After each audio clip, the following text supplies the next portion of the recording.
Hello friends, welcome to online study kingdom. दोस्तों, जैसा कि आप देख रहे होंगे चैनल पर जो है UP triple SC junior assistant के लिए हम लोग प्रैक्टिस सेट को यूथ कंपटीशन टाइम्स वाला हम लोग कवर कर रहे हैं। अभी तक जो है प्रैक्टिस सेट नंबर 1 कंप्लीट किया जा चुका है और आज की इस वीडियो में प्रैक्टिस सेट नंबर 2 हम लोग कवर करेंगे। बिल्कुल सिलेबस पर नए पैटर्न पर आधारित ये प्रैक्टिस सेट है जो कि प्रैक्टिस के पॉइंट ऑफ व्यू से आपके लिए हेल्पफुल रहेगा और इसकी PDF आपको टेलीग्राम चैनल पर मिल जा रही होगी।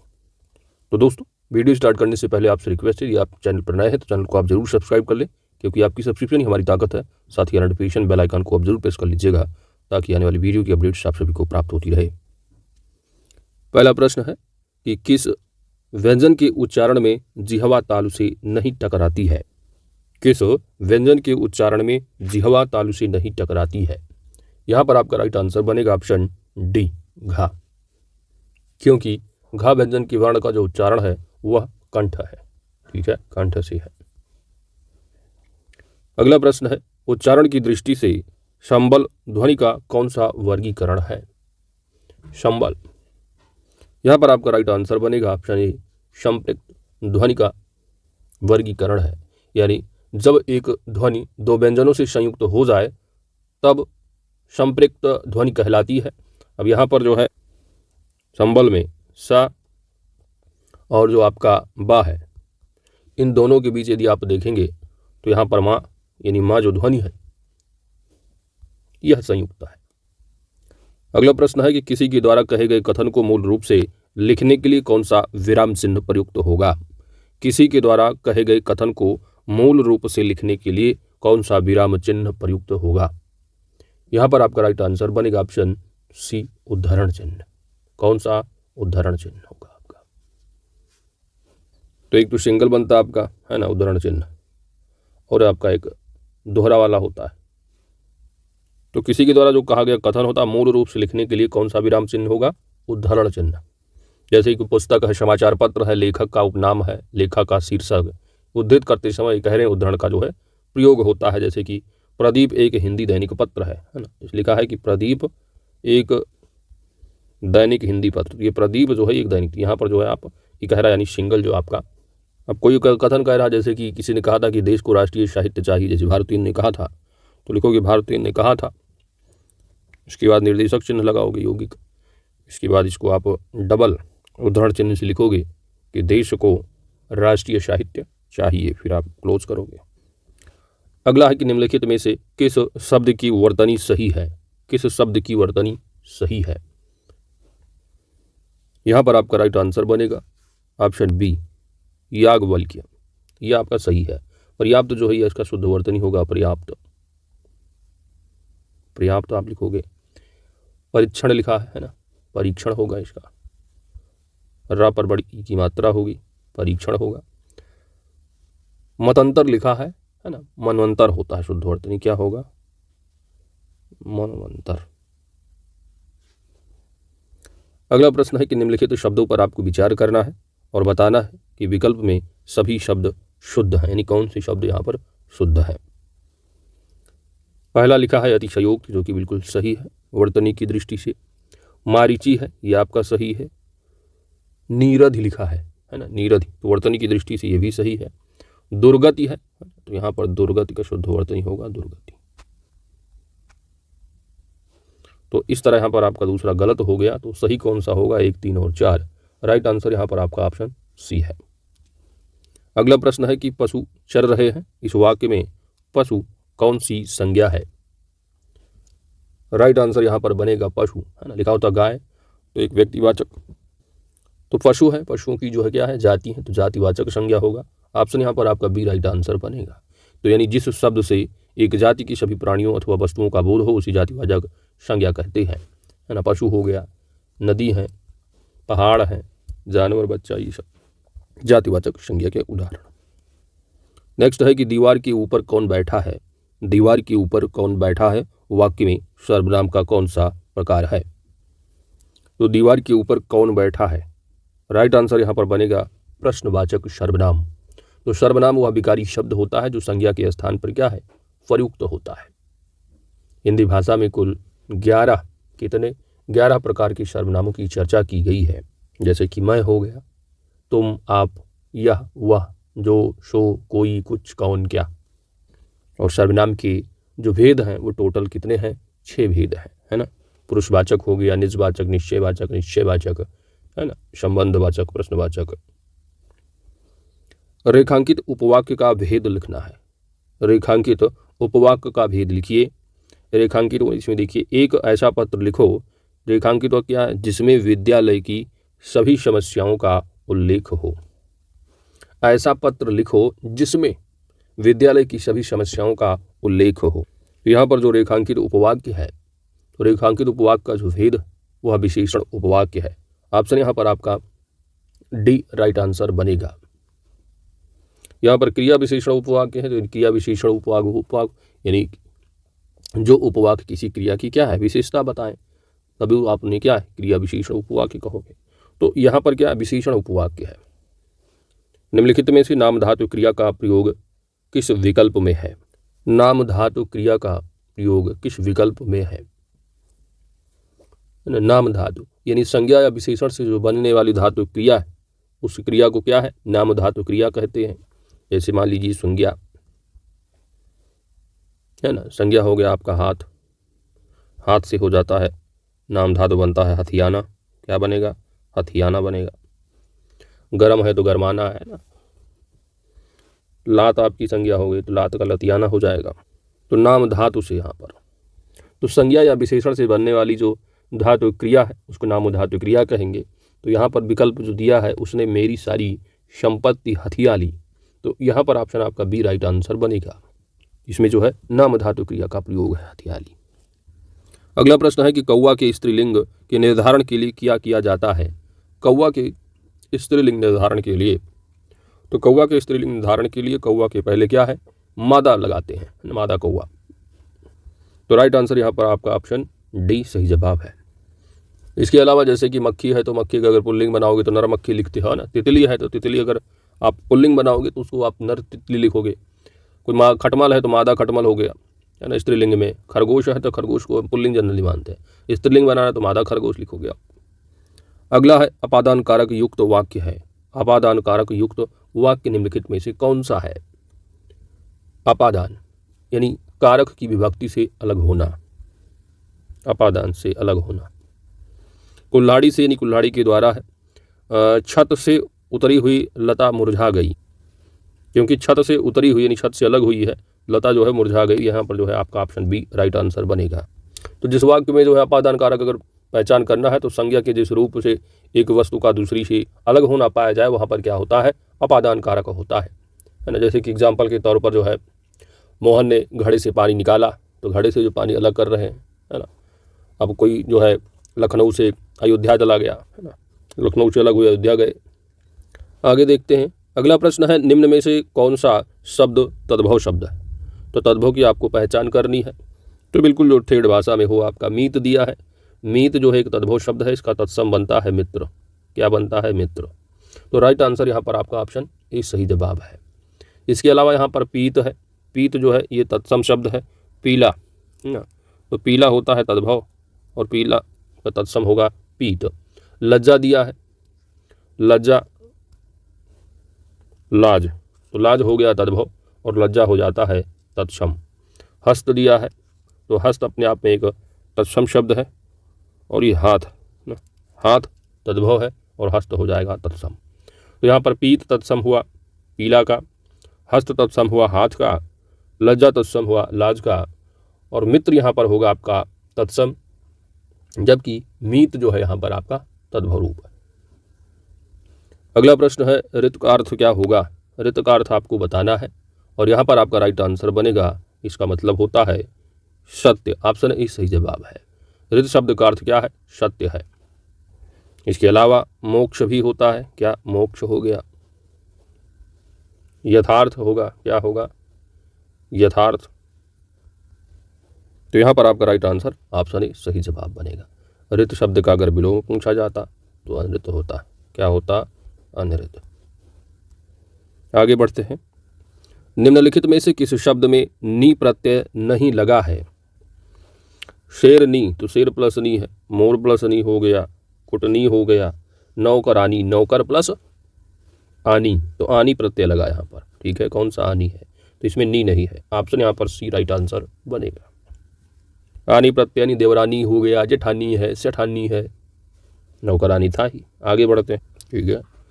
तो प्रत्यय शब्द कौन से होते हैं? जो दूसरे शब्दों के अंत में क्या है, जुड़कर अपनी प्रकृति के अनुसार शब्द के अर्थ में परिवर्तन कर देते हैं।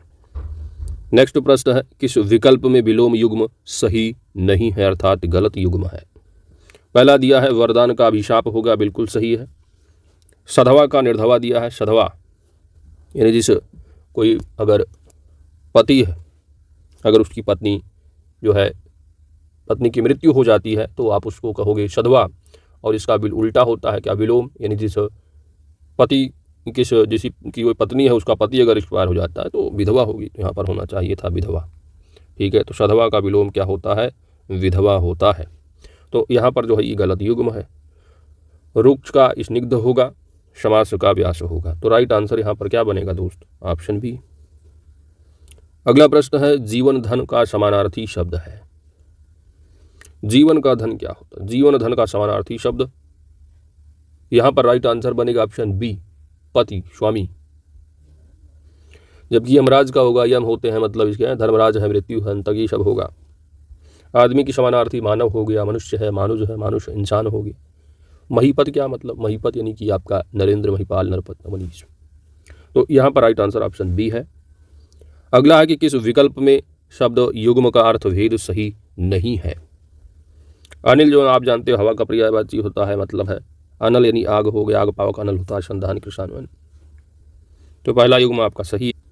अंश का यहाँ पर हिस्सा हो गया, और अंश एक कथा है, ठीक। तो अंश एक हिस्सा हो गया, अंश एक कंधा हो गया। इसके बाद है अपेक्षा यानी आशा, उपेक्षा, निर्यादर, तो ये भी आपका सही है। अवलंब, अवलंब का मतलब होता है सहारा, यहाँ पर अधर लिखा है। अवलंब का मतलब होता है सहारा, जो कि ये गलत है। अविलंब, अविलंब मतलब हो गया आपका तुरंत। विलोकित लिखा है, गलत है, क्या होगा, तुरंत। तो यहाँ पर जो है वो गलत कौन सा है, सही नहीं, यानी ऑप्शन डी राइट आंसर बनेगा। अगला प्रश्न है, अभय उभय के समरूपी भिन्नार्थक कौन से होंगे? अभय उभय, अभय यानी कि जिसमें भय ना हो, यानी कि निडर हो गया आपका। उभय, उभय खंड आप पढ़ते हो ना, जो आप कॉमन हो बिल्कुल, तो दोनों में यानी कि निडर और दोनों। तो राइट आंसर ऑप्शन यहाँ पर ही आपका सही जवाब बनेगा। अगला प्रश्न है कि किस वाक्यांश के लिए प्रयुक्त शब्द सार्थक नहीं है, यानी वाक्यांश के लिए शब्द दिए गए हैं, कौन सा यहाँ पर गलत है? पहला दिया है झाग से भरा हुआ, वाक्यांश के लिए एक शब्द होता फेनिल। जो वचन से परे हो, वाचाल दिया है। वाचाल तो होगा अत्यधिक जो बोलता है उसको कहोगे, यानी अत्यधिक बोलने वाला वाचाल होगा, ये गलत दिया है, होना चाहिए अत्यधिक बोलने वाला। या आप वचन से परे को कहा जाता है जो वचन से अतीत हो, यानी वचनातीत होगा, वचनातीत होना चाहिए यहाँ पर। तो ये आपका गलत युग्म है। तो राइट आंसर ऑप्शन यहाँ पर बी राइट आंसर होगा। शराब बनाने वाला, कलवार एक शब्द में, जंगल में लगने वाली आग दावानल। अगला प्रश्न है, नद्यागम शब्द का संधि विग्रह आपको करना है, संधि विच्छेद, और यहाँ पर आपका राइट आंसर बनेगा नद्यागम यानी नदी का आगमन। तो नदी प्लस आगम, यहाँ पर आपका राइट आंसर क्या होगा, ऑप्शन सी सही जवाब है। और यहाँ पर कौन सी संधि होगी, ईण संधि है। नेक्स्ट है, निम्न में से कौन कर्मधारय समास का उदाहरण है? कर्मधारय समास का उदाहरण, पहला लिखा है शतसई, यानी 700 का जो है समाहार है यहाँ पर, तो द्विगु समास होगा, यहाँ पर संख्या आ रही है। चतुर्भुज लिखा है, यानी कि चतुर्भुज जिनकी 4 भुजाएं हो, तो 4 भुजाओं वाला है यहाँ पर, तो बहुव्रीहि समास होगा। राजगृह है, यानी राजा का जो घर है, तो यहाँ पर तत्पुरुष हो जाएगा आपका श्याम सुंदर विशेषण विशेष। तो यहाँ पर राइट आंसर ऑप्शन आपका डी सही जवाब बनेगा। प्रातः सूर्य उदित हुआ और पक्षी चहचहाने लगे, ये किस प्रकार का वाक्य होगा? प्रातः सूर्य उदित हुआ और पक्षी जो है चहचहाने लगे, यहाँ पर आपका राइट आंसर बनेगा संयुक्त वाक्य। तो संयुक्त वाक्य का उदाहरण है, ऑप्शन यहाँ पर सी राइट आंसर बनेगा। तो जिस वाक्य में साधारण अथवा मिश्र वाक्यों का मेल जो है संयोजक अवयव द्वारा होता है उसे संयुक्त वाक्य कहते हैं। संयुक्त वाक्यों में प्रत्येक वाक्य जो है अपनी स्वतंत्रता सत्ता बनाए रखता है, वह एक दूसरे पर आश्रित नहीं होता है, केवल संयोजक अव्यय उन स्वतंत्र वाक्यों को मिलाती हैं।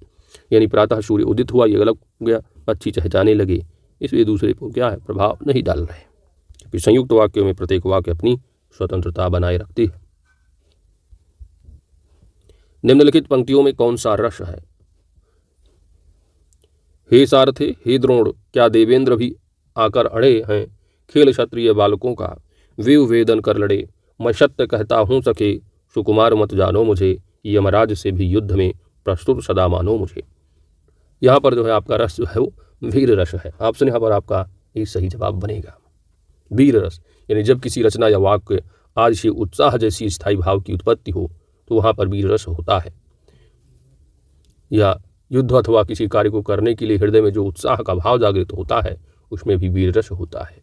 और वीर रस का स्थायी भाव होता है उत्साह। क्या होता है? उत्साह। और वीर रस को और डिटेल में पढ़ेंगे तो वीर रस के भी 4 भाव होंगे: युद्ध वीर, दान वीर, दया वीर, धर्म वीर। अगला प्रश्न है, तरन तरुजा तट तमाल तरवर बहुछाए, झुके कूल सो जल पर संहित मनहु सुहाए। इस कविता की दूसरी पंक्ति में कौन सा अलंकार है?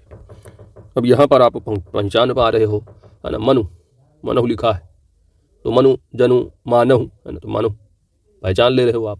तो यहाँ पर कौन सा अलंकार है? उत्प्रेक्षा अलंकार। कौन सा? उत्प्रेक्षा। जहाँ उपमेय में उपमान की संभावना कल्पना की जाए वहाँ उत्प्रेक्षा अलंकार होता है।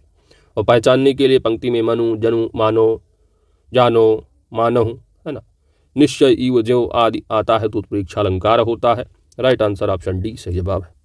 अगला प्रश्न है, कोल्हू का बैल होना। कोल्हू का बैल होने का अर्थ यहाँ पर क्या होगा? तो मुहावरा है, इसका अर्थ क्या होगा?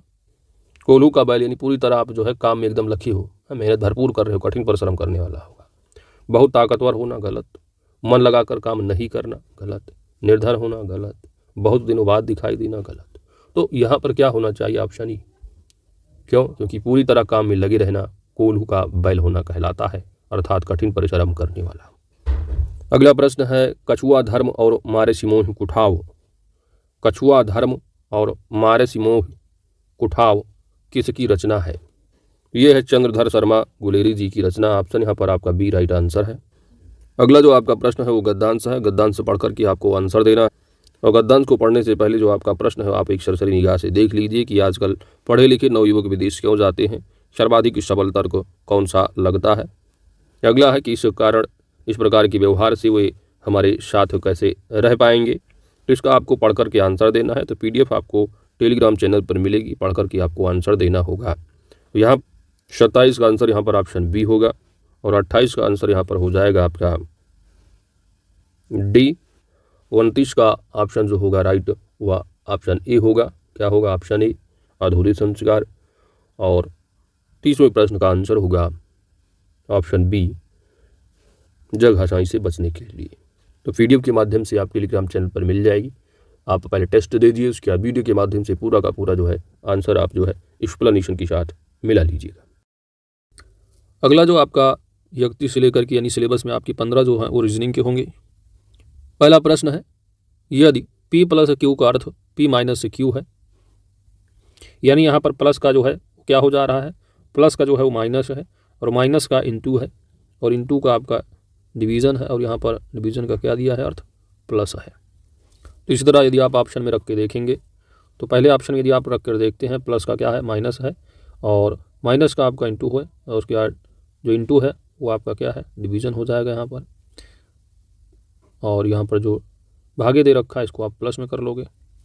तो यहाँ पर जो है आप लगाओगे बदमाश रूल, तो यहाँ पर आपका ये 8 आएगा नहीं। इसी तरह यहाँ पर अगर 25 माइनस 6 करते हो इंटू 45 है और गुणे है दिया यानी गुणा का भाग हो जाएगा, भागे 9 होगा और भागे है तो प्लस हो जाता है प्लस 23। तो इस तरह यदि आप इसको सॉल्व करेंगे तो क्या बनेगा?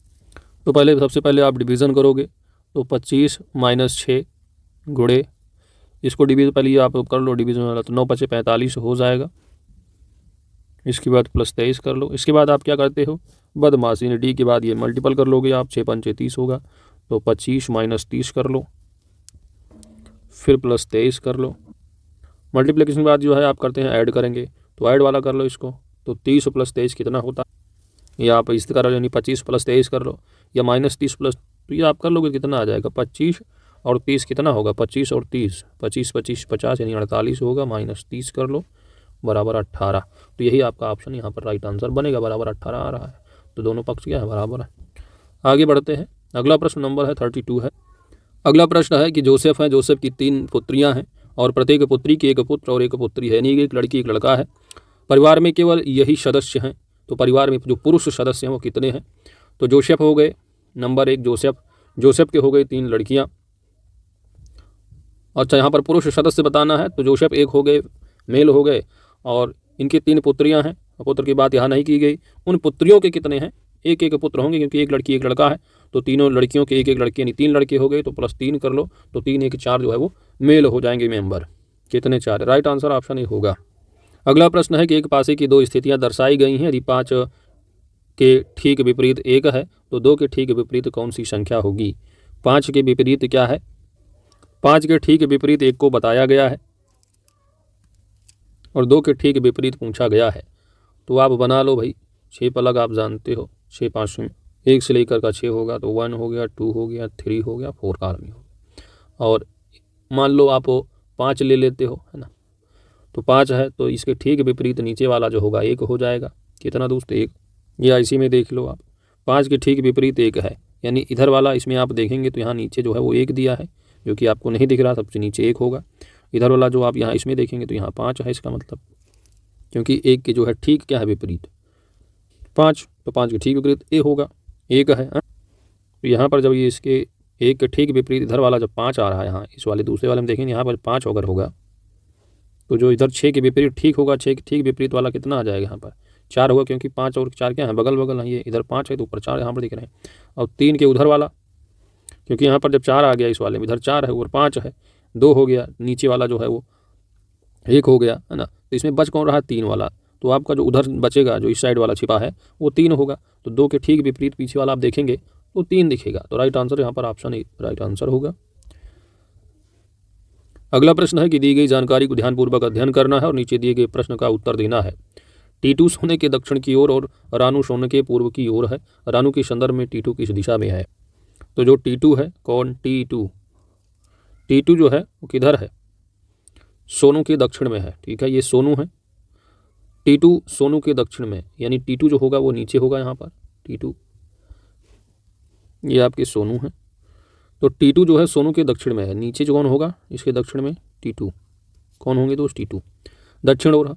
और जो रानू है वो सोनू के पूर्व है। ये सोनू हो गए, तो सोनू के जो पूर्व होगा कौन है? रानू है। कौन होगा? रानू। तो पूर्व की ओर। तो यहाँ पर पूछा क्या है कि रानू के संदर्भ में, रानू यानी रानू के संदर्भ में T2 किस दिशा में है? तो रानू से T2 किस दिशा में है? साउथ। और आपका इधर पश्चिम, तो यानी कि आपका दक्षिण पश्चिम हो जाएगा। राइट आंसर ऑप्शन सी है। अगला प्रश्न है कि 8:20 पर एक घड़ी के घंटे की जो सुई और मिनट की जो सुई के बीच का कोण है वो ज्ञात करना है। तो फार्मूला इसका क्या होगा? यम होता है मिनट, तो यम बराबर होगा 2/11 इंटू गुणा कर देंगे एच, यानी आवर्स हो गया, तो आवर्स दिया है कितना? 8 दिया है। और फार्मूला लिख लो, तो एच हो गया आवर्स और गुणे मिनट बराबर 2/11 एच इंटू 30 और प्लस माइनस जो है वो आपका ए होगा। ए यहाँ पर कोण है, तो कोण निकालना है आपको, तो बस फार्मूले में रख देना आपको। मिनट कितना दिया है? 20 मिनट है, बराबर 2/11। घंटा कितना यानी 8 है, गुणे 30 करो, प्लस माइनस आपको ये निकालना ही है। तो आपका यहाँ पर हो जाएगा 2×20 हो जाएगा, और 11 को इधर ले जाएंगे तो 220 हो जाएगा। 220 बराबर होगा 240। अच्छा, 2 से अगर कैंसिल इसको कर दे रहे हैं तो यहाँ पर हो जाएगा 11 आ रहा है ना। 2 11 2 9 22, 22 को 2 से डिवाइड करेंगे 110 आएगा। तो 110 बराबर 240 प्लस माइनस ये हो गया। तो ए की वैल्यू कितना आएगी? 240 माइनस 110 बराबर कितना आएगा? 130। तो यहाँ पर आपका राइट आंसर बनेगा 130 डिग्री, जो कि ऑप्शन में है नहीं। तो राइट आंसर ऑप्शन ई सही जवाब, उपयुक्त में से कोई नहीं। अगला प्रश्न है उस विकल्प का चयन करना जो रेखा EHN है, यानी ये आपका ये दर्पण है। दिए गए संयोजन दर्पण प्रतिबिंब से काफ़ी मिलता जुलता हो। तो दर्पण में उल्टा बनता है, यहाँ पर जो P यहाँ पर दिख रहे होंगे, P आपका जो दिखेगा वो इस तरह दिखेगा, है ना। इस वाले ऑप्शन में होगा, यहाँ पर थोड़ा धुंधला है, तो राइट आंसर ऑप्शन डी होगा, क्योंकि जल का उल्टा बनता है और दर्पण का जो है दायां का बायां होता है इमेज। तो जब प्रश्न पत्र आपको मिलेगा तो अगर पूछा जाता है तो ऐसे को अगर जल का पूछा है तो पेपर को उलट देना पीछे से, और आपका अगर दर्पण पूछा है तो बस सिंपल सी बात लेफ्ट का राइट यानी पीछे मोड़ कर देख लेना कैसे दिख रहा है, बस वही प्रतिबिंब होगा। अगला प्रश्न यहाँ पर लिखा है, निश्चित कोड दिया गया है, यदि शब्द को यानी इसको इस तरह लिखा गया है तो आपको इसका कोड क्या होगा। तो रजिस्ट्रेशन को आप जो यहाँ पर देख रहे हैं, रजिस्ट्रेशन को किस तरह लिखा गया, रजिस्ट्रेशन है तो रजिस्ट्रेशन के यदि आप देखेंगे तो यहाँ पर अगर हम टी, ठीक है, तो यहाँ पर अगर हम आधा इसको देखें तो RE यहाँ पर देख रहे हैं उल्टा है, REGIS रजिस्ट्रे, तो टी यहाँ पर हो गया। तो इसी तरह जो है इसका भी आधा यदि देखेंगे तो यहाँ पर टोटल जो अक्षर है वो कितने का है, 8 अक्षर का है, तो 8 लेटर का है, तो इसको आधा कर लीजिए और इसका उल्टा आप करेंगे तो पी का यहाँ उल्टा कर लीजिए, तो पी फी के बाद यम हो गया, उल्टा यदि आप लिखते हैं चलिए उल्टा लिख दो, सी कर दो, फिर ए लिख लो, CA यम कर लो और पी कर लो, और इधर वाला भी उलट दो इसी तरह, ई को आप पहले लिख देंगे, ई हो गया, ई के बाद जो है आपका आर है, फिर आई है, फिर एफ है, क्योंकि यहाँ पर भी क्या है रजिस्ट्रेशन, फिर RA है ना, ट्रेशन यहाँ TRAशन, तो इस तरह उल्टा गया। इस तरह यहाँ पर कोड जो बनेगा PA यानी PMA CERIF, right answer option B होगा आपका। अगला प्रश्न, कथन और निष्कर्ष दिए गए हैं। कथन क्या है कि जो सभी कांच हैं, ठीक है, कांच है सभी, कांच जो है क्या, सभी कांच जो है वो दर्पण है, ठीक है, सभी कांच आपके दर्पण हो गए। और कुछ जो दर्पण है, चलो कुछ दर्पण आप ले लो, कुछ जो दर्पण है वो क्या है, लाल है, ये आपने बना लिया। अब यहाँ पर आप निष्कर्ष निकाल लो, जो सभी दर्पण है वो कांच हैं, जो सभी दर्पण है वो कांच है, बिल्कुल नहीं, क्योंकि जब सभी जो कांच दिए हैं वो दर्पण है, तो सभी दर्पण कांच नहीं है, तो पहला निष्कर्ष ये गलत हो गया। दूसरा है कुछ कांच जो है वो लाल है, कुछ कांच नहीं लाल है, कुछ जो है वो दर्पण लाल है, ठीक है, दर्पण में कुछ कांच यहाँ पर देख लेंगे, जो कांच है वो सभी दर्पण है, लेकिन दर्पण जो है उसमें से दर्पण कुछ लाल है, लेकिन जो कांच है वो बिल्कुल नहीं है, यहाँ पर आप देख पा रहे हैं। तो ये भी आपका नहीं तो ना तो एक होगा ना ही दो अनुसरण करेगा, ऑप्शन यहाँ पर सी राइट आंसर बनेगा। अगला प्रश्न है, नीचे दिए गए विवरण का अनुसरण तर्क 1 एवं तर्क 2 करते हैं। जो विवरण दिया गया इसका अनुसरण तर्क 1 और 2 कर रहे हैं। इनमें से कौन से तर्क उक्त विवरण के साथ अधिक मजबूती से संबंधित, अधिक मजबूती से। कथन दिया गया है, क्या सरकार को कोयला खदानें निजी कंपनियों को आवंटित करनी चाहिए। जो सरकार है कोयला खदानों को जो है प्राइवेट कंपनियों को जो है वो आवंटित करनी चाहिए। तर्क दिया जा रहा है करनी चाहिए, हाँ हाँ, तो हाँ के पीछे तर्क क्या है कि कई बड़े औद्योगिक घरानों ने कोयला ब्लॉक को खरीदने के प्रस्ताव भेजे हैं। तो यह बात मजबूती से अधिक जो है वो तर्क नहीं दे रही है। क्यों? क्योंकि कथन में जो है, जो कथन दिया गया है, कथन में जो है बड़े औद्योगिक जो घराने हैं कोयला ब्लॉक खरीदने के प्रस्ताव के बारे में बिल्कुल बताया नहीं गया है कथन में। दूसरा है तर्क दिया है कि आवंटित कंपनियों को आवंटित करनी चाहिए, नहीं करनी चाहिए। केवल कुछ औद्योगिक घराने कोयला खदानों की नीलामी जीत लेंगे, तो ये भी नहीं बताया गया है ना। कुछ औद्योगिक घराने को कोयले खदानों की नीलामी जीतने की बात ये भी तो कथन में आपको स्पष्ट नहीं बताई गई है। तो बिल्कुल मजबूती से तर्क जो है नहीं है दोनों के दोनों, तो ना तो एक है ना तो दो। ऑप्शन यहाँ पर आपका सी राइट आंसर बनेगा। अगला प्रश्न है कि नौकरी पी के लिए अर्हता प्राप्त करने के लिए न्यूनतम जो उम्र सीमा है न्यूनतम वह 30 वर्ष हो सकती है। दूसरा है कि 10वीं यानी अगला है कि 10वीं के अंक 50% से अधिक होने चाहिए और कार्य अनुभव कम से कम 3 वर्ष का होना चाहिए। वहीं पर नौकरी अगर क्यू करना है तो नौकरी क्यू के लिए जो योग्यता है उसको न्यूनतम जो है 25 वर्ष की आयु होनी चाहिए, 10वीं में 60% से अधिक होने चाहिए और कम से कम 1 वर्ष का कार्य अनुभव होना चाहिए। तो नौकरी पी है, नौकरी क्यू है, दोनों की योग्यताएं, उम्र सीमा और अनुभव दिया गया है। फिर वैन के 10वीं में 52% अंक हैं, तो वैन है इनके जो है 10वीं में कितने हैं 52% अंक हैं, उम्र सीमा इनकी जो है वो कितनी है, तो इनकी जो उम्र है वो 27 वर्ष है और उसके पास कोई भी कार्य का अनुभव ही नहीं है। इनमें से कौन सी नौकरियों के लिए वह योग्य है। दोनों के दोनों में पहले में जो पी नौकरी है उसके लिए 3 वर्ष का अनुभव मांगा है कम से कम, और दूसरा जो है आपका क्यू की जो नौकरी है कम से कम 1 वर्ष का अनुभव है। जो वैन है इनके पास तो भाई डिग्री जो आपका प्रतिशत है 10वीं में वो तो 50 से अधिक है, 52%। उम्र सीमा जो है यहाँ पर आप देखेंगे तो नौकरी पी के लिए उम्र सीमा जो है वो कितनी है, न्यूनतम 30 वर्ष है। तो ये उम्र सीमा से भी क्या है पीछे हो गए, योग्य ही नहीं है, केवल इनके पास सर्टिफिकेट है 10वीं वाला। तो यहाँ पर कोई भी जो है फिलफिल नहीं कर रहा है, केवल पी के लिए भी नौकरी नहीं अप्लाई कर सकें, क्यू के लिए भी नहीं, किसी के लिए भी नहीं। तो ऑप्शन यहाँ पर आपका डी राइट आंसर बनेगा। किसी के लिए योग्य ही नहीं, क्योंकि एक्सपीरियंस ही नहीं पहला नंबर, तो इनके पास कार्य अनुभव ही नहीं है कोई। आगे बढ़ते हैं। निम्नलिखित सूचनाओं का ध्यान पूर्वक अध्ययन करना और नीचे दिए गए प्रश्न का उत्तर देना है। तो कुल मिलाकर अरेंजमेंट का है गोलमेज सम्मेलन की तरह। 8 व्यक्ति यहाँ पर दिए गए हैं, ABCDEFGH हैं। वृत्ताकार मेज के चारों ओर ये लोग केंद्र की ओर जो है उन्मुख होकर इन्मुख करके बैठे हैं। तो आइए इनको बैठाते हैं। यच जो है ई के दाएं से तीसरा है। ई हम ले लेते हैं किसको, ई को। यच जो है वो ई के दाएं से तीसरा है, यच, यानी एक यहाँ पर हो गया, दूसरा हो गया और तीसरा कौन हो गया, यच हो गया ई के दाएं। ई के दाएं से तीसरा है जो कि डी का निकटतम पड़ोसी है। डी का निकटतम पड़ोसी कौन है, ई है। तो ई के बगल में डी होगा। अब इनके दाएं या बाएं हो सकते हैं। डी जो है ई के दाएं या बाएं हो सकता है, इसलिए अभी इसको छोड़ दीजिए। फिर जो ई है वो सी के दाएं से दूसरे स्थान पर है। ई जो है वो सी के दाएं से दूसरे स्थान पर है। तो यहाँ पर अगर आप ले लो सी के दाएं, तो पहले स्थान पर ये हो गया, दूसरे पर आ गए ये ई, ये वाला फुलफिल हो गया कंडीशन।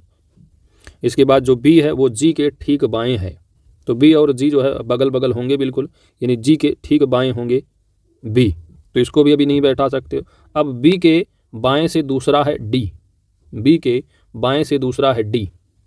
तो बी के यानी बी जो है जी के ठीक बाएं है। तो इसका मतलब यहाँ पर हम बैठा देते हैं, ठीक है। तो इस तरह आपका हो जाएगा। तो यहाँ पर आपका जी के दाएं से तीसरा कौन होगा, तो जी के दाएं से तीसरा यहाँ पर जो बनेगा वह होगा कौन, पहला दूसरा तीसरा एफ होगा। तो राइट आंसर यहाँ पर आपका ऑप्शन बी सही जवाब होगा। अगला यहाँ पर दिए गए विकल्पों में से संख्या का चयन करना है जो कि प्रश्न चिन्ह के स्थान पर आएगा। अब यहाँ पर आपको फिल करना है। यहाँ पर विकल्प में जो दिया गया है वो 8 3 6 2 है। क्या है, 8 3 6 2, 8 3 है, 6 है, 2 है, 4 विकल्प आपके पास हैं। तो यहाँ पर आप दिमाग लगाओ, रीजनिंग है भाई, प्रैक्टिस से बनता है काम आपका। तो यहाँ पर आप देखेंगे तो 4 और +3 अगर करोगे तो ये 7 होगा, 6 + 1 करोगे तो ये 7 होगा, ठीक है। तो दोनों को अगर जोड़ दो आप, 4 + 3 7 हो गया। इसी तरह अगर 8 + 1 करोगे तो 9 हो जाएगा, और 7 + 2 करोगे तो 9 हो जाएगा। 6 + 5 = 11 हो जाएगा। 9 प्लस यहाँ अगर 11 हो तो यहाँ 2 आ जाएगा, तो 9 + 2 = 11, यानी ऑप्शन यहाँ पर आपका डी आएगा, ठीक है। डी आपका राइट आंसर, नहीं 2 आना चाहिए यहाँ पर। 8 6 3 2, राइट आंसर आपका यहाँ पर ऑप्शन डी होगा। चलिए डी ऑप्शन राइट होगा। अगला है आपका 43 नंबर है। अगला प्रश्न है, सुपरफ्लुअस लिखा हुआ है, इसका शब्द का जो पहला कौन सा होगा, यानी यस हो गया। चौथा यहाँ पर आप देखोगे तो ई हो जाएगा, ई हो गया। इसके बाद है 7वां, ठीक है। तो सुपर यानी 5 6 7 यल हो गया आपका, यल। और 11वां अगर आप देखोगे तो 11वां जो बनेगा वो होगा क्या, 7 8 9 10 11 यस हो गया। तो 3 आपके पास लेटर दे गए, आप यहाँ पर बताना है सार्थक शब्द, यानी आप जो है इन चारों लेटर से आप ऐसा बनाएं कि जो आपका सार्थक अर्थ निकले। तो ये अगर हम यल ले लेते हैं, ई ले लेते हैं, और यश और यस यानी लेस हो गया, कम। तो यहाँ पर इसका उस शब्द का पहला अक्षर क्या है, यल है। और कुछ बन सकता है, सेल्स होगा नहीं, सेल्स होना। तो यहाँ पर राइट आंसर होगा उपयुक्त में से कोई नहीं। आगे बढ़ते हैं। अगला प्रश्न दी गई श्रृंखला 6ठे स्थान पर, यानी यहाँ पर पहला है, दूसरा, पहला दूसरा, यानी जो छठा बनेगा फिगर आपका, वहाँ पर क्या आएगा आपको बताना है। तो यहाँ पर थोड़ा धूमिल दिख रहा है आपको। तो मिला के यहाँ पर जो है वो स्मॉल ए है।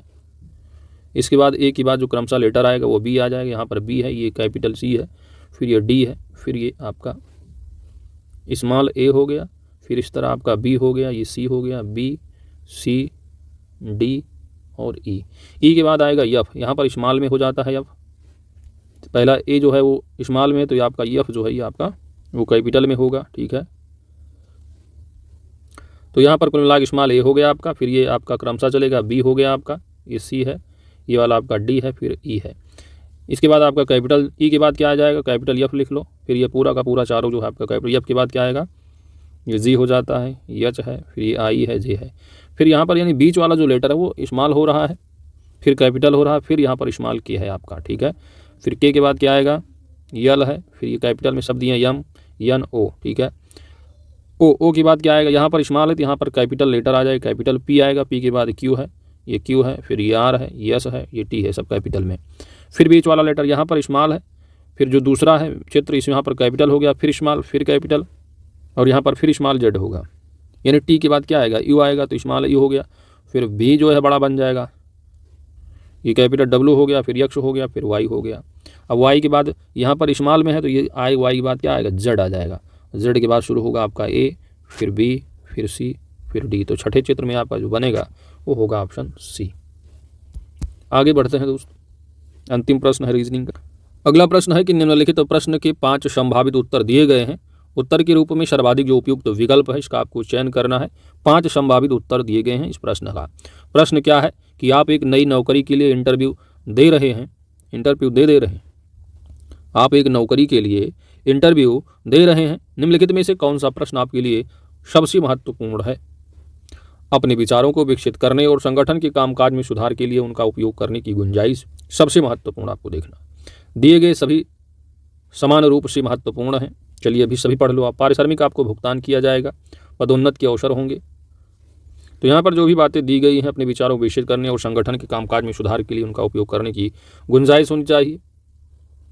और इंटरव्यू दे रहे हैं तो नौकरी के लिए, तो कौन सा प्रश्न आपके लिए सबसे महत्वपूर्ण है। तो दिए गए जो हैं प्रश्न जो दिए गए हैं वो सभी समान रूप से क्या है, महत्वपूर्ण ही हैं कि पारिश्रमिक आपको भुगतान किया जाएगा, पदोन्नत के अवसर होंगे। तो राइट आंसर यहाँ जो बनेगा वो ऑप्शन आपका B होगा सही जवाब। जो सभी उत्तर हैं क्या है, समान रूप से क्या है, महत्वपूर्ण है। तो इस तरह आपने पूरा का पूरा जो था रीजनिंग का वो कंप्लीट कर लिया, हिंदी कंप्लीट कर लिया, अब जीके का है। चलिए अगला प्रश्न है आपका जो कि जीके का है। 20 प्रश्न आपके सिलेबस में जीके के हैं। निम्नलिखित में से कौन सा मंदिर पल्लव राजवंशों के शासन के दौरान बनाया गया था। पल्लव राजवंशों के शासन के दौरान, यहाँ पर आपका राइट आंसर बनेगा ऑप्शन B महाबलीपुरम। तो महाबलीपुरम के विभिन्न मंदिरों का निर्माण कराया गया। इन मंदिरों में जो प्रमुख है जो कि आदिवराह मंदिर यानी सिंह विष्णु हो गए, एकाश्म मंदिर रथ जो कि नरसिंह वर्मन प्रथम के द्वारा, गणेश मंदिर परमेश्वर वर्मन प्रथम। पल्लव जो राजवंश है इसकी स्थापना होती है 575 ईस्वी में। 575 ईस्वी में किसने की थी, तो इस वंश के संस्थापक रहे हैं सिंह विष्णु। कौन थे, सिंह विष्णु। अगला प्रश्न है टोडरमल को निम्नलिखित में से किस नाम से जाना जाता था। टोडरमल, तो टोडरमल यानी यूपी से आपका संबंधित भी है। तो टोडरमल को जो है मुशर्रिफ दीवान, किस नाम से, मुशर्रिफ दीवान के नाम से जाना जाता था। टोडरमल थे कौन, तो ये जो अकबर थे, अकबर के रहे हैं वित्त मंत्री। क्या थे, वित्त मंत्री थे। और आपके एग्जाम में अक्सर पूछा जाता है जब्त प्रणाली, कौन सी, जब्ती प्रणाली। तो जब्ती प्रणाली या दहशाला व्यवस्था के रूप में जो जाना जाता है, जो कि राजा टोडरमल ने राजस्व एकत्र करने की नई व्यवस्था शुरू की थी। अगला प्रश्न है भारतीय संविधान में किस याचिका का अर्थ सूचित होना या प्रमाणित होना होता है। किस याचिका का अर्थ है सूचित होना या प्रमाणित होना। तो आपकी संविधान में आप 5 तरह की रिटों को पढ़ते हैं। तो उन 5 तरह की जो रिट है, याचिका है, उनमें से कौन सी है जो कि सूचित होना या प्रमाणित होना के बारे में है अर्थ। तो आर्टिकल आप पढ़ते हुए सुप्रीम कोर्ट के द्वारा जो आर्टिकल 32 के तहत है, सुप्रीम कोर्ट 5 स्टेट, वहीं पर स्टेट यानी कि जो आपका हाई कोर्ट है, हाई कोर्ट का जो आर्टिकल है वो 226 है, जो कि संवैधानिक उपचारों के अधिकार की बात करता है। तो इन 5 रिटों में जो आपका उत्प्रेषण है उसका अर्थ होता है सूचित होना या प्रमाणित होना। इस याचिका का उपयोग तब किया जाता है जब किसी मामले का स्थानांतरण जो निचली अदालत में लंबित है या किसी वाद में निचली अदालत के आदेश को रद्द करने की आवश्यकता है। अगला प्रश्न है उड़िया पठार। उड़िया पठार भारत के निम्नलिखित में से किस राज्य में स्थित है। कौन सा पठार, उड़िया। उड़िया पठार भारत की राजस्थान राज्य में स्थित है। ऑप्शन यहाँ पर ये राइट आंसर बनेगा। यह जो है राजस्थान राज्य का सबसे ऊंचा पठार है और राजस्थान के सिरोही जिले में जो कि माउंट आबू है वहाँ पर जो है स्थित है। अगला प्रश्न है निकट दृष्टि दोष। कौन सा दृष्टि दोष, निकट। निकट दृष्टि दोष को ठीक करने के लिए किस प्रकार की लेंस का उपयोग किया जाता है। निकट दृष्टि दोष जिसको कि मायोपिया के नाम से भी जाना जाता है। तो निकट दृष्टि जो कि आंखों से संबंधित बीमारी है, इसमें दूर की जो वस्तुएं हैं, निकट दृष्टि दोष है, तो दूर की जो वस्तुएं हैं वो स्पष्ट देखने में परेशानी होती है ना।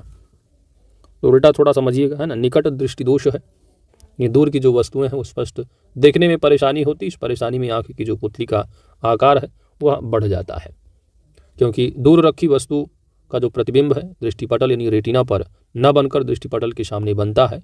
इस रोग से ग्रसित व्यक्ति किस लेंस का उपयोग करेगा? अवतल, ऑप्शन यहाँ पर ही राइट आंसर। अगला प्रश्न है कि गुप्तागार कौन सा काल गुप्त? गुप्त काल की प्रसिद्ध महिला शासक कौन थी? गुप्त काल की प्रसिद्ध महिला शासक, यहाँ पर आपका राइट आंसर बनेगा प्रभावती गुप्ता। प्रभावती गुप्ता गुप्त वंश के शासक चंद्रगुप्त द्वितीय की पुत्री थी। अगला प्रश्न है कि निम्न में से कौन से संत शिवाजी के समकालीन थे? शिवाजी के, ये आपके पेट में भी पूछा जा चुका है, तो यहाँ पर आपका राइट आंसर होगा ऑप्शन ई तुकाराम। ये संबंधित रहे हैं, महाराष्ट्र का कार्यक्षेत्र रहा है, और जो तुकाराम संत रहे ये किस मत को मानने वाले थे? तो वारकरी मत। चैतन्य बंगाल से संबंधित रहे और जो कि वैष्णव मत के रहे हैं। शंकराचार्य की अगर बात करोगे तो ये संपूर्ण भारत की, और मत था वो अद्वैत मत। कौन सा? अद्वैतवाद मत। नामदेव की अगर बात की जाए तो नामदेव ये निरूढ़ मत से संबंधित रहे हैं, इनका कार्यक्षेत्र महाराष्ट्र रहा है। अगला प्रश्न है सविनय अवज्ञा आंदोलन का मुख्य उद्देश्य क्या था? सविनय अवज्ञा आंदोलन, तो सविनय अवज्ञा आंदोलन होता है 1930 से 31। इस आंदोलन का मुख्य उद्देश्य क्या था? तो नमक कर के विरुद्ध था। यह आंदोलन गांधी जी द्वारा वायसराय के सम्मुख रखा गया था, जो 11 सूत्रीय मांगी थी। तो 11 सूत्रीय मांग पत्र पर विचार न करने के कारण जो है ये शुरू किया गया था सविनय अवज्ञा आंदोलन। यह आंदोलन अहिंसात्मक ढंग से किया गया। गांधी जी ने इसकी शुरुआत नमक कर के विरुद्ध जो है 12 मार्च 1930 से स्टार्ट किया और 6 अप्रैल 1930 को गुजरात की दांडी नामक स्थान से की थी। अगला प्रश्न है कि संविधान सभा की अल्पसंख्यकों की उप समिति के अध्यक्ष का नाम बताएं। संविधान सभा की अल्पसंख्यकों की उप समिति के अध्यक्ष का नाम, यहाँ पर आपका राइट आंसर बनेगा एच.सी. मुखर्जी। ऑप्शन सी सही जवाब है। तो एच.सी. मुखर्जी थे अल्पसंख्यकों की समिति के अध्यक्ष संविधान सभा के, जो कि मद्रास प्रेसिडेंसी दो थी। मद्रास प्रेसिडेंसी के एडवोकेट जनरल भी थे।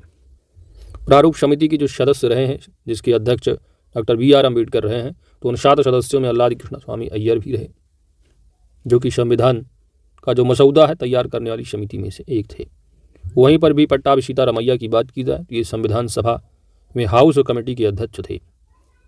के.एम. मुंशी की बात करोगे तो ये भी ऑर्डर ऑफ बिजनेस कमेटी के अध्यक्ष थे संविधान सभा में। अगला प्रश्न है भारतीय संविधान का उद्देश्य, भारतीय संविधान का जो आर्टिकल है 300A निम्नलिखित में से किसकी गारंटी देता है? तो ये आपका पहले फंडामेंटल राइट हुआ करता था, तो इसको हटा दिया गया, ये भाग 12 में चला गया आपका फाइनेंस प्रॉपर्टी में। तो ये जो है कोई भी व्यक्ति अपनी संपत्ति से वंचित नहीं रहेगा। ऑप्शन यहाँ पर आपका सी सही जवाब है। अगला है कि महाद्वीप जिसे the land of golden fleece, the land of golden fleece के नाम से जाना जाता है, किस महाद्वीप को? राइट आंसर यहाँ पर होगा आपका ऑप्शन डी, ऑस्ट्रेलिया। तो ऑस्ट्रेलिया महाद्वीप को the land of golden fleece के नाम से जाना जाता है, यानी लैंड ऑफ कंगारू या प्यासी भूमि का देश के नाम से भी जाना जाता है। ऑस्ट्रेलिया को लघु महाद्वीप के नाम से भी जाना जाता है। अगला प्रश्न है कि यूरोप का प्रमुख मछुआही क्षेत्र यानी डागर बैंक, डागर बैंक कहाँ स्थित है? डागर बैंक, तो डागर बैंक कहाँ स्थित है आपको बताना है, और यहाँ पर आपका राइट आंसर क्या बनेगा दोस्तों? यहाँ पर इसका राइट आंसर होगा उत्तरी सागर में। कहाँ? उत्तरी सागर में। ऑप्शन यहाँ पर आपका सी राइट आंसर है। उत्तरी सागर में स्थित जो है रेतीला किनारा है डागर बैंक, जो इंग्लैंड के पूर्वी किनारे पर स्थित है, तो यूरोप महाद्वीप में है। और ये जो क्षेत्र है वो छिछला होने के साथ साथ चारों ओर से जो है समुद्र से घिरा हुआ है, जो कि मछली उत्पादन के लिए उपयुक्त केंद्र है। अगला प्रश्न है कि निम्नलिखित में से भारत में अक्टूबर की गर्मी का मुख्य कारण क्या है? अक्टूबर की गर्मी का मुख्य कारण है उच्च आर्द्रता से जुड़ा उच्च तापमान है। ऑप्शन यहाँ पर आपका बी राइट आंसर है। अक्टूबर माह में दिन गर्म रातें ठंडी होती हैं, तो इस समय अवधि में तापमान और आर्द्रता में वृद्धि होती है। अगला प्रश्न है भारत की राष्ट्रीय आय का आकलन करने वाली संस्था कौन सी है? नेशनल इनकम, भारत की राष्ट्रीय आय का आकलन करने वाली संस्था कौन सी है? यहाँ पर आपका राइट आंसर बनेगा केंद्रीय सांख्यिकी संगठन है, यानी ऑप्शन है आपका यहाँ पर डी राइट आंसर है। केंद्रीय सांख्यिकी संगठन की स्थापना होती है 1951 में। इसका जो हेडक्वार्टर है वो नई दिल्ली है। यह संगठन सांख्यिकी एवं कार्यक्रम क्रियान्वयन मंत्रालय भारत सरकार की अधीन आता है। The national sample survey organisation है NSSO, national sample survey organisation, और जो आपका CSO है यानी सेंट्रल स्टैटिस्टिकल ऑफिस, इन दोनों जो है 23 मार्च 2019 को 23 मार्च 2019 को जो है मर्ज कर दिया गया और इसका नया नाम हो गया NSO, that is national statistical office. तो हो सकता है आपके ऑप्शन में NSC हो तो NSC लगाइए। आगे बढ़ते हैं। अगला प्रश्न है, कौन सा अंग वसा को तोड़कर कोलेस्ट्रॉल बनाता है? कौन सा अंग है वसा को तोड़कर कोलेस्ट्रॉल बनाता है? और यहाँ पर आपका राइट आंसर होगा उपयुक्त में से कोई नहीं, क्योंकि है लीवर, यकृत है। तो यकृत जो है ये अकाम है, वसा को तोड़कर कोलेस्ट्रॉल बनाता है। ठीक है, तो नाथ है, मस्तिष्क, वृक्क, फेफड़ा कुछ नहीं। क्या होना चाहिए था? यकृत, इसलिए नन ऑफ द अबव होगा। अगला प्रश्न है, पेनिसिलिन जिसे एंटीबायोटिक के रूप में प्रयोग किया जाता है, यह प्राप्त किया जाता है किससे? पेनिसिलिन, यहाँ पर राइट आंसर बनेगा फंगस, कवक से, इससे कवक से। तो पेनिसिलिन जीवाणुरोधी दवाओं का एक समूह है जो कि जीवाणुओं की एक विस्तृत श्रृंखला पर हमला करता है। इसे पेनिसिलियम कवक से प्राप्त किया जाता है। कौन सा कवक होता है? पेनिसिलियम कवक। तो पेनिसिलियम कवक से बनता है पेनिसिलिन। और पेनिसिलिन की खोज किसने की थी अगर पूछा जाता है तो अलेक्जेंडर फ्लेमिंग। ठीक है, कौन? Alexander Fleming. अगला प्रश्न है, ग्लोबल फुटप्रिंट नेटवर्क की स्थापना किस वर्ष की गई थी?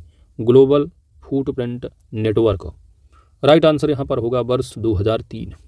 कब? वर्ष 2003 में की गई थी। और यह मूल रूप से संयुक्त राज्य अमेरिका, बेल्जियम और स्विट्जरलैंड में स्थित एक स्वतंत्र थिंक टैंक है, जिसका हेडक्वार्टर जो है वो कैलिफोर्निया की ऑकलैंड में है। कैलिफोर्निया की ऑकलैंड में। अगला है कि हाल ही में नवंबर 2024 G20 की disaster risk reduction working group की बैठक कहाँ आयोजित हुई थी? कहाँ आयोजित हुई थी? यहाँ पर आपका राइट आंसर बनेगा ऑप्शन सी। तो प्रधानमंत्री के जो मुख्य सचिव, प्रधान सचिव डॉक्टर PK मिश्रा के नेतृत्व में जो है ये हुआ था 30 अक्टूबर से 1 नवंबर 2024 तक। कहाँ? वेलेम, यह है कहाँ पर? ब्राज़ील में। नेक्स्ट है कि हाल ही में चर्चा में रहा महादेई वन्यजीव अभ्यारण्य। कौन सा अभ्यारण्य? महादेई वन्यजीव अभ्यारण्य किस राज्य में विस्तृत है? सही जवाब बनेगा गोवा। ऑप्शन यहाँ पर आपका बी राइट आंसर। चर्चा में क्यों रहा? क्योंकि यहाँ पर 2020 के बाद पहली बार यहाँ पर जो है एक वयस्क बाघिन और 3 शावकों को जो है वो देखा गया था।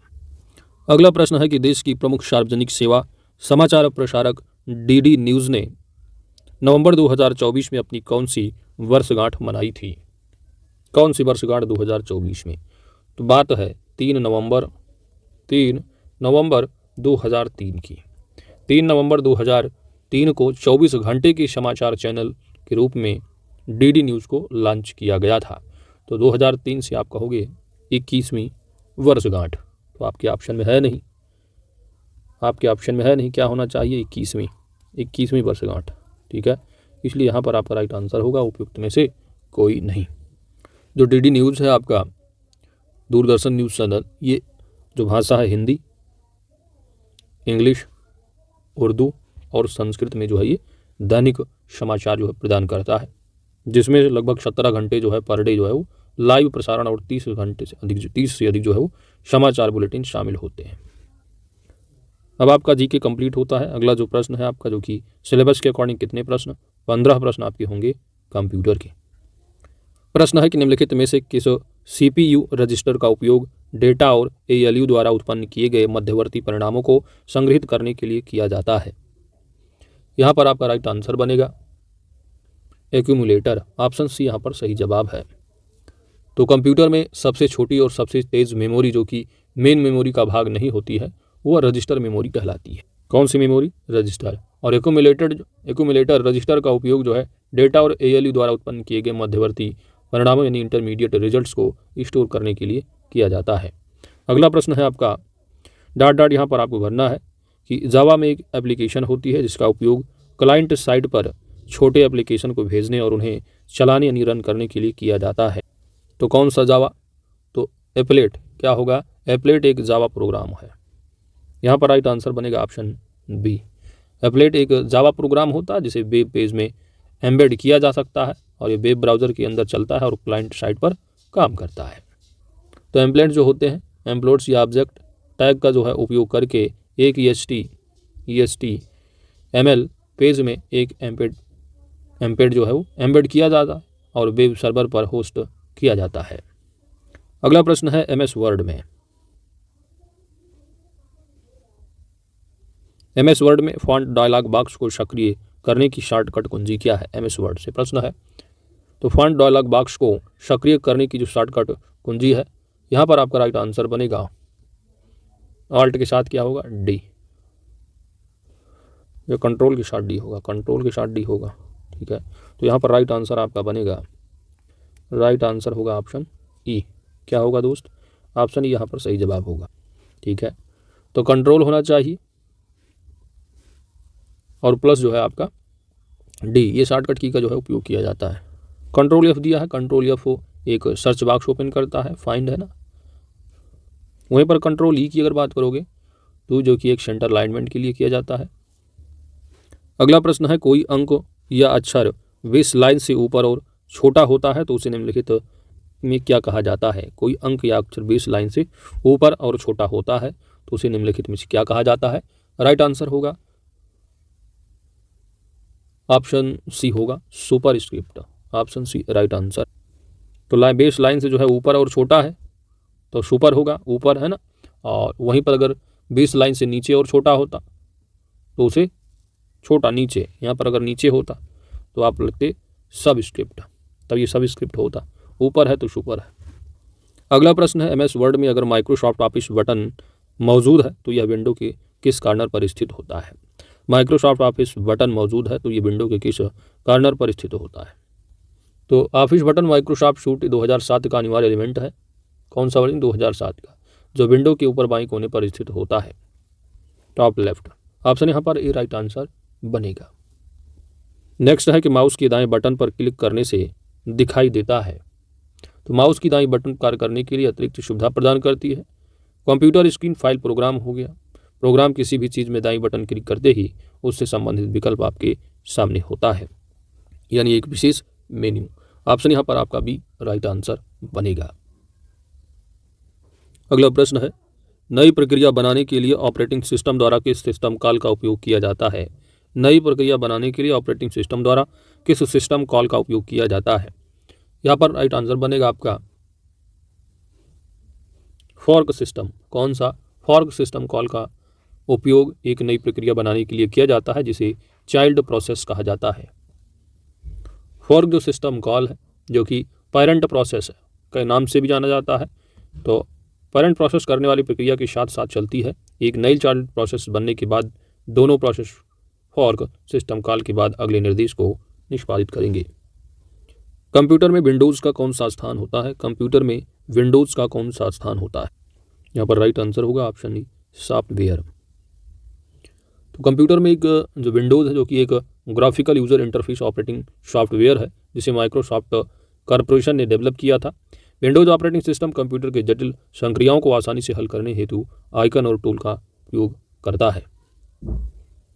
माउस, डिस्प्ले, साउंड, नेटवर्क और कीबोर्ड की सेटिंग को माइक्रोसॉफ्ट विंडोज़ के किस सेक्शन में बदला जा सकता है? राइट आंसर होगा ऑप्शन बी कंट्रोल पैनल में। Control panel Windows operating system की एक फीचर है जो कि उपयोगकर्ता को सिस्टम सेटिंग को नियंत्रित और संशोधित करने की अनुमति देती है। इसमें कई छोटे अनुप्रयोग या नियंत्रण पैनल शामिल होते हैं जिनका उपयोग हार्डवेयर या सॉफ्टवेयर सेटिंग को देखने और बदलने के लिए किया जा सकता है, जैसे कीबोर्ड हो गया, माउस सेटिंग है, ये सब। नेक्स्ट है कि लिब्रे ऑफिस कैल्क में फंक्शन विजार्ड को ओपन करने के लिए शॉर्टकट की कौन सी होती है? शॉर्टकट की जो होती है वो कंट्रोल F2 होगा, कंट्रोल प्लस F2। तो ऑप्शन में है नहीं control plus F2, right answer होगा ऑप्शन सी, उपयुक्त में से कोई नहीं। क्या होगा? Control plus F2। कंट्रोल 5 दिया हुआ है, जो कि इसका प्रयोग जो है विंडो को रिसाइज करने के लिए किया जाता है। अगला प्रश्न इंटरनेट के संबंध में है। इंटरनेट के संबंध में निम्नलिखित में से कौन सा कथन गलत है? कौन सा कथन गलत है? पहला स्टेटमेंट है कि इंटरनेट में मानक इंटरनेट प्रोटोकॉल का उपयोग किया जाता है। मानक इंटरनेट प्रोटोकॉल का उपयोग किया जाता है जिसे हाइपर टेक्स्ट मार्कअप लैंग्वेज यानी HTML जो है कहा जाता है। तो जो HTML होता है, जो कि एक भाषा है HTML, जिसका उपयोग जो है वो वेब पेज बनाने में होता है। जबकि जो इंटरनेट है, जो कि इंटरकनेक्टेड कंप्यूटर नेटवर्क की वैश्विक प्रणाली होती है, जो कि नेटवर्क और उपकरणों के बीच संचार के लिए इंटरनेट प्रोटोकॉल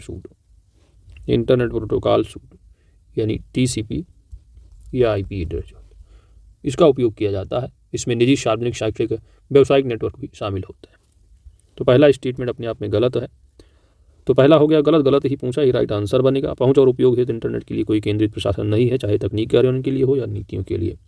इंटरनेट के लाखों छोटे घरेलू, शैक्षणिक, व्यावसायिक और सरकारी नेटवर्क है। इंटरनेट कंप्यूटर एक संग्रह है जो कि जानकारी साझा करता है। तो बाकी सब सही है, पहला कहाँ पर गलत रहा है। तो राइट आंसर ऑप्शन। अगला प्रश्न है कि निम्नलिखित में से कौन सा कथन जो है वो गलत है? कौन सा कथन गलत है? पहला दिया है कि जो अल्टा विस्टा होता है, अल्टा विस्टा और लाइकोस शुरुआती दिनों की खोज यानी सर्च इंजन के उदाहरण है। बिल्कुल सही है। वेब क्रॉलर को वेब स्पाइडर के रूप में भी जाना जाता है। दोनों की दोनों स्टेटमेंट सही है, ना तो एक गलत है और ना ही दो। ऑप्शन यहाँ पर आपका ये राइट आंसर बनेगा। अल्टा विस्टा है क्या? तो अल्टा विस्टा जो है किसका है? तो ये याहू का है। याहू का, तो याहू का एक वेब सर्च इंजन है अल्टा विस्टा, जो कि डिजिटल इलेक्ट्रॉनिक्स कॉर्पोरेशन इनकी DEC द्वारा निर्मित किया गया था और सार्वजनिक यानी पब्लिक जो किया गया था ये 15 दिसंबर 1995 को सर्च इंजन के रूप में जो है ये पब्लिक किया गया था। तो लाइकोस हो या अल्टा विस्टा हो, दोनों शुरुआती दिनों के जो है ये सर्च इंजन है। वेब क्रॉलर जो कि एक ऐसा प्रोग्राम होता है जो वेब साइट पर जाता है और यानी सर्च इंजन इंडेक्स के लिए प्रविष्टियां बनाने के लिए उनके पेज और जानकारी को पढ़ता है, फिर इसको वेब स्पाइडर के नाम से भी आप जानते हो। तो दोनों सही है। आगे बढ़ते हैं। अगला प्रश्न है 78 नंबर है। इंटरनेट पर एक कंप्यूटर जो कि HTTP प्रोटोकॉल का उपयोग करता है किस रूप में जाना जाता है? हाइपर टेक्स्ट ट्रांसफर प्रोटोकॉल, जो कि एक नेटवर्क प्रोटोकॉल है, जो कि वर्ल्ड वाइड वेब है ना, वर्ल्ड वाइड वेब में जो है यूज होता है, उपयोग होता है। प्रोटोकॉल का अर्थ नियम की पद्धति से है, जो कि वेब ब्राउजर और सर्वर के बीच सूचनाओं के आदान प्रदान के समय उपयोग होता है। तो वेब सर्वर ऑप्शन यहाँ पर आपका बी राइट आंसर बनेगा। अगला प्रश्न है UTR। UTR का पूर्ण रूप क्या है? यहाँ पर आपका राइट आंसर बनेगा यूनिक ट्रांजैक्शन रेफरेंस होता है। UTR क्या है? तो ऑनलाइन जब भी आप पेमेंट किए होंगे तो UTR नंबर ही मेन, तो यूनिक ट्रांजैक्शन रेफरेंस होता है। यूनिक ट्रांजैक्शन रेफरेंस नंबर जो कि रियल टाइम ग्रॉस सेटलमेंट यानी RTGS में 22 अंकों का कोड होता है। कितने अंकों का? 22 अंकों का। और UPI पेमेंट में जो UTR है वो 12 अंकों का होता है। तो RTGS करते हो तो 22 अंक का, और UPI पेमेंट करते हो तो UTR कोड होता है वो 12 अंकों का होता है। अगला प्रश्न है आपका कंप्यूटर का अंतिम प्रश्न होगा ही, यानी कौन सा जो है एक प्रकार का सॉफ्टवेयर है जिसे उपयोगकर्ता के कंप्यूटर को वायरस का पता लगाने और उनसे बचने में मदद करने के लिए डिजाइन किया गया है? वायरस का पता लगाने, एंटीवायरस। ऑप्शन यहाँ पर आपका सी राइट आंसर बनेगा। एंटीवायरस एक प्रकार का सॉफ्टवेयर है जो कि विशेष रूप से उपयोगकर्ता के कंप्यूटर तथा नेटवर्क पर विभिन्न सॉफ्टवेयर वायरस का पता लगाने में मदद करने के साथ साथ उनके जो हानिकारक प्रभाव उनसे बचने के लिए डिज़ाइन किया जाता है। और ऐसे कुछ मामले जहाँ पर ऑलरेडी पहले से ही वायरस जो है वो यूज़र के कंप्यूटर में रहता है तो उसे एंटीवायरस की मदद से पूरे सिस्टम को स्कैन करके आसानी से हटाया जा सकता है। अब जो आपका 20 प्रश्न अगला होगा वो आपका UPGK का है। According to syllabus Uttar Pradesh के साथ सबसे कम सीमा वाला जो राज्य है वह कौन सा है? तो उत्तर प्रदेश के साथ सबसे छोटी सीमा साझा करने वाला जो राज्य होगा, उत्तर प्रदेश का एक ही जिला टच करता है, वो सहारनपुर है। तो हिमाचल प्रदेश यहाँ पर आपका राइट आंसर बनेगा। सबसे लंबी पूछा जाता 11 जिले उत्तर प्रदेश के, वो आपका होता मध्य प्रदेश। अगला प्रश्न है कि उत्तर प्रदेश के दक्षिण भाग की सबसे ऊंची जो पहाड़ी है वह कौन सी है? उत्तर प्रदेश के दक्षिण भाग की सबसे ऊंची पहाड़ी जो है वह है सोनकर। कौन सी पहाड़ी है दोस्त? सोनकर है। और यह पहाड़ी उत्तर प्रदेश के मिर्ज़ापुर जिले में, किस जिले में है? मिर्ज़ापुर जिले में जो है ये स्थित है। किस जिले में? मिर्ज़ापुर। और यदि आपसे पूछा जाता कि सबसे ऊंची चोटी उत्तर प्रदेश की कौन सी है, जिसकी ऊंचाई कितनी है? यह 3140 फीट की है। और यह कौन सी, नाम क्या है? ये पूछा भी जा चुका है आपके APS में। नाम है अमशोत चोटी। कौन सी चोटी? अमशोत चोटी। जो एडिशनल प्राइवेट सेक्रेटरी वाला जो पेपर है UPPCS के द्वारा, वहाँ पर पूछा जा चुका है। और यमसोत जो चोटी है यह उत्तर प्रदेश के किस जिले में होगी सबसे ऊंची? तो ये आपकी सोनकर तो आपका मिर्ज़ापुर, अमशोत जो चोटी है आपका सबसे ऊपर, यानी आपका हिमाचल प्रदेश सहारनपुर डिस्ट्रिक्ट में। कहाँ? सहारनपुर जिले में। अगला प्रश्न है कि उत्तर प्रदेश में लाल मिट्टी मुख्यतः पाई जाती है। तो उत्तर प्रदेश में जो लाल मिट्टी मुख्यतः जो पाई जाती है कहाँ? यहाँ पर आपका राइट आंसर बनेगा, दक्षिणी देखोगे तो प्रयागराज, झांसी है ना, मिर्ज़ापुर, सोनभद्र, चंदौली, इन सब जिलों में मिलेगी। और इस मृदा का जो निर्माण है, जो बालुका में जो बिंद चट्टान उनके फूटने से हुआ है, इस मृदा में नाइट्रोजन, यानी जो लाल मृदा इसमें नाइट्रोजन, फास्फोरस, चूना और जैव तत्वों की कमी व जो लौह अंश हैं उनकी अधिकता पाई जाती है। यहाँ पर आपका राइट आंसर बनेगा मिर्ज़ापुर, झांसी। ऑप्शन यहाँ पर C राइट आंसर है। अगला प्रश्न है कि उत्तर प्रदेश में पहला गिद्ध संरक्षण केंद्र कहाँ स्थापित किया गया है? उत्तर प्रदेश पहला, वर्ष है 2019 की बात है, नवंबर 2019 में उत्तर प्रदेश के महाराजगंज जिले में गिद्ध संरक्षण एवं प्रजनन केंद्र स्थापित करने का निर्णय लिया गया था। इस केंद्र का जो विकास है वो हरियाणा के पिंजौर में स्थित देश के पहले जटायु संरक्षण और प्रजनन केंद्र की तर्ज पर किया जाना है। तो यहाँ पर आपके ऑप्शन में महाराजगंज है नहीं, तो राइट आंसर होगा ऑप्शन E, उपयुक्त में से कोई नहीं। उपयुक्त में से कोई नहीं। कहाँ पर है? महाराजगंज में। अगला प्रश्न है कि निम्नलिखित में से क्या भारत की बुंदेलखंड क्षेत्र में उगाई जाने वाली बड़ी फसल नहीं है?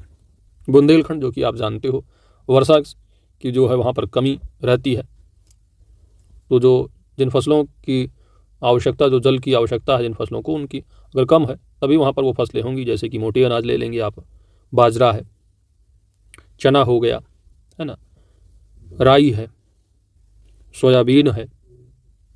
क्योंकि बुंदेलखंड रीजन की ही बगल आपका लगेगा आपका कौन सा? मध्य प्रदेश, जो कि सोया प्रदेश के नाम से जाना जाता है। जबकि जो कसावा होगी यह नहीं होगी। तो राइट आंसर यहाँ पर ऑप्शन D सही जवाब है। बुंदेलखंड रीजन में जो है ये कम उगाई जाने वाली फसल है। कौन सी? कसावा। राइट आंसर यहाँ पर ऑप्शन D। अगला है कि निचली गंगा नहर कहाँ गंगा से मिलती है? निचली जो गंगा नहर है कहाँ पर गंगा से निकलती है? निचली गंगा नहर। राइट आंसर यहाँ पर बनेगा नरौरा, बुलंदशहर का ऑप्शन D सही जवाब है। निचली जो गंगा नहर है इसका जो निर्माण कार्य है वो 1872 ईस्वी में प्रारंभ हुआ था और 1878 ईस्वी में समाप्त हुआ। इस नहर की जो कुल लंबाई है वह 8800 किलोमीटर है, जो कि कानपुर शाखा और इटावा शाखा इस नहर की दो मुख्य शाखा है। अगला प्रश्न है डॉक्टर भीमराव अंबेडकर नामक नक्षत्रशाला कहाँ स्थित है? कई बार एग्जाम में पूछा जाता है, जो कि उत्तर प्रदेश की पहली डिजिटल नक्षत्रशाला है, जो कि रामपुर डिस्ट्रिक्ट में है। ऑप्शन यहाँ पर ही राइट आंसर बनेगा। तो करंट में भी आगे देखो, फिरोजाबाद शहर किसके लिए प्रसिद्ध है? फिरोजाबाद शहर किसके लिए प्रसिद्ध है? तो यह शहर की चूड़ियों के लिए प्रसिद्ध है। यहाँ पर आपका राइट आंसर ऑप्शन C सही जवाब है। वस्तुतः फिरोजाबाद उत्तर प्रदेश का एक ऐसा शहर है जो कि कांच उद्योग के लिए प्रसिद्ध है और इसे भारत का ग्लास सिटी, किसे? फिरोजाबाद को भारत का ग्लास सिटी भी कहा जाता है। अगला प्रश्न है कि उत्तर प्रदेश का कौन सा नगर सुहाग नगरी कहलाता है? सुहाग चूड़ी है ना, तो चूड़ियों का शहर, यानी आप कहेंगे यहाँ पर भी फिरोजाबाद। ऑप्शन यहाँ पर आपका D राइट आंसर बनेगा। अगला प्रश्न है कि उत्तर प्रदेश का एक छोटा सा शहर है जो कि अपनी लाल मिट्टी के सजावटी बर्तनों के लिए जाना जाता है। यह चुनार है। कौन सा शहर है? चुनार। बरेली आप जानते हो सुरमा के लिए, मेरठ आपका खेल के सामान के लिए हो गया, फिरोजाबाद चूड़ी के लिए, कांच के लिए। अगला है आपका मध्यकाल में उत्तर प्रदेश की किस जनपद को शिक्षा का केंद्र होने के कारण सिराज-ए-हिंद कहा जाता है? राइट आंसर होगा ऑप्शन C जौनपुर। तो मध्यकाल में जौनपुर शिक्षा का एक प्रसिद्ध केंद्र होने के कारण सिराज-ए-हिंद कहा जाता था। शेरशाह सूरी और मलिक मोहम्मद जायसी ने जौनपुर में ही शिक्षा प्राप्त की थी। बीबी राजा बेगम का जो मदरसा है वो जौनपुर की एक प्रसिद्ध शिक्षण संस्था थी, जिसका निर्माण सर की जो शासक रहे महमूद शाह की पत्नी बीबी राजा ने कराया था। अगला प्रश्न है, प्रसिद्ध हिंदी लेखक राहुल शांकृत्यायन का जन्म निम्नलिखित में से किस जनपद में हुआ है? राहुल शांकृत्यायन उत्तर प्रदेश के किस जिले से संबंधित हैं? तो राहुल शांकृत्यायन का जन्म होता है 9 अप्रैल 1893। ठीक है, 9 अप्रैल 1893 को। यूपी का जिला है आजमगढ़, तो आजमगढ़ जिले में। ऑप्शन यहाँ पर डी आपका राइट आंसर बनेगा। राहुल शांकृत्यायन को 1863 में पद्म विभूषण और 1958 में साहित्य अकादमी पुरस्कार से भी नवाजा गया है, सम्मानित किया गया है। उत्तर प्रदेश में कोयले के भंडार जो पाए जाते हैं वो आपका कोयले के लिए होगा सिंगरौली जो क्षेत्र है सोनभद्र जिले का। राइट आंसर ऑप्शन बी आपका सही जवाब है। अगला प्रश्न है कि निम्नलिखित में से कौन सा एक सही सुमेलित नहीं है? 1857 के विद्रोह स्थल दे रखे हैं और विद्रोह प्रारंभ की जो तिथि है आपको मिलान करना है कौन सा गलत है। पहला यहाँ पर दिया है बैरकपुर में, तो 1857 के विद्रोह के प्रारंभ जो बैरकपुर में हुआ वो 29 मार्च 1857। मेरठ से 10 मई 1857 बिल्कुल सही है। झांसी की बात की जाए तो 8 जून 1857, जो कि यहाँ पर 10 मार्च दिया है। कितना होना चाहिए? 8 जून 1857। लखनऊ 4 जून 1857, तो यहाँ पर गलत कौन सा है? ऑप्शन सी सही जवाब होगा। कितना होना चाहिए? 8 जून होना चाहिए। नेक्स्ट है कि उत्तर प्रदेश में पहली बार 1887 में प्रकाशित होने वाले दैनिक समाचार हिंदुस्तान के संपादक कौन थे? 1887 में प्रकाशित होने वाले दैनिक समाचार हिंदुस्तान के संपादक मदन मोहन मालवीय थे। ऑप्शन यहाँ पर आपका सी राइट आंसर बनेगा। मदन मोहन मालवीय जी का जो जन्म है वह उत्तर प्रदेश की जो प्रयाग में 1861 ईस्वी में हुआ था और इन्होंने ही जो बनारस हिंदू विश्वविद्यालय की स्थापना 1916 में की थी। अगला प्रश्न है कि उत्तर प्रदेश में प्रथम विकलांग विश्वविद्यालय जो स्थापित किया गया वो कहाँ पर किया गया? तो आप देखते होंगे न्यूज़ चैनलों पर काफ़ी, है ना। तो आप ये है जो जगत गुरु रामभद्राचार्य, इन्हीं के नाम पर ही जगत गुरु रामभद्राचार्य विकलांग विश्वविद्यालय जो कि चित्रकूट में है। चित्रकूट में ऑप्शन में है नहीं, तो राइट आंसर होगा ऑप्शन ई। इसके वाइस आप इसी के जो है कुलपति हैं, चांसलर हैं जगत गुरु रामभद्राचार्य, जो कि जीवन पर्यंत रहेंगे। और ये एकमात्र विश्वविद्यालय है जो कि विकलांगों के लिए है। एक और आपका विकलांग जो विश्वविद्यालय जो कि शकुंतला है, जो कि लखनऊ वाला होगा दूसरा। अगला प्रश्न है 2011 की जनगणना के अनुसार निम्नलिखित में से उत्तर प्रदेश के किस जिले का जनसंख्या घनत्व सबसे अधिक है? पॉपुलेशन डेंसिटी पूछी गई है, तो सबसे ज़्यादा पॉपुलेशन डेंसिटी आपकी गाजियाबाद की है।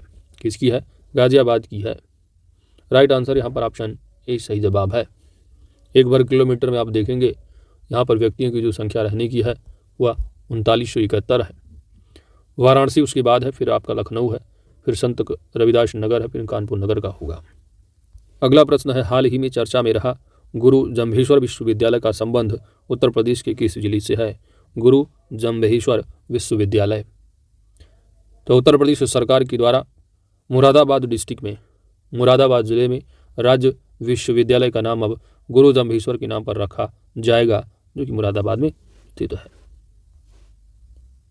सेकंड लास्ट है आपका कि हाल ही में चर्चा में रहा उत्तर प्रदेश का पहला स्किन बैंक किस जिले में स्थित है? पहला स्किन बैंक उत्तर प्रदेश का यह कानपुर के हाईलाइट अस्पताल में निर्माणाधीन है। राइट आंसर यहाँ पर आपका ऑप्शन बी सही जवाब होगा।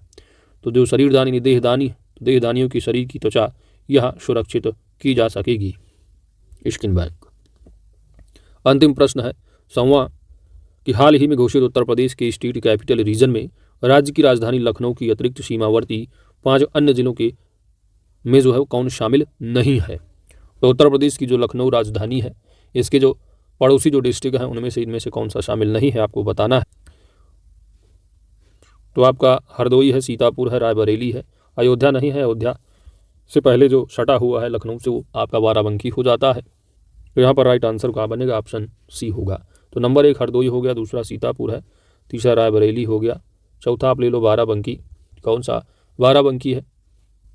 इधर जो कानपुर से पहले पड़ता है नहीं उन्नाव है आपका। ठीक है, तो टोटल 5 है। तो इन्हीं 100 प्रश्नों के साथ पूरा का पूरा जो प्रैक्टिस सेट नंबर 2 है वो कंप्लीट हो जाता है। टोटल प्रैक्टिस सेट 15 कंप्लीट करने हैं। तो अभी तक हम लोग 2 प्रैक्टिस सेट कंप्लीट कर चुके हैं।